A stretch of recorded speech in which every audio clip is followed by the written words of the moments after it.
wabarakatuh.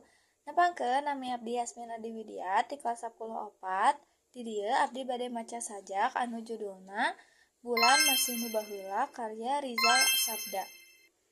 Karasa ayeuna mah yan lalampahan teh geus natrat kajeueung di pengkolan. Bulan bengras keneh nyaangan lengkah gejed urang. Nu ngandelkeun gandeng basajan yan bulan masih nu baheula. Najan cahaya dicengklak kantunan wirahma angger merengan ngarengkak urang. Nu estu rimbil ku hareupan nu can kalakonan.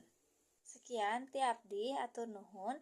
Wassalamualaikum warahmatullahi wabarakatuh.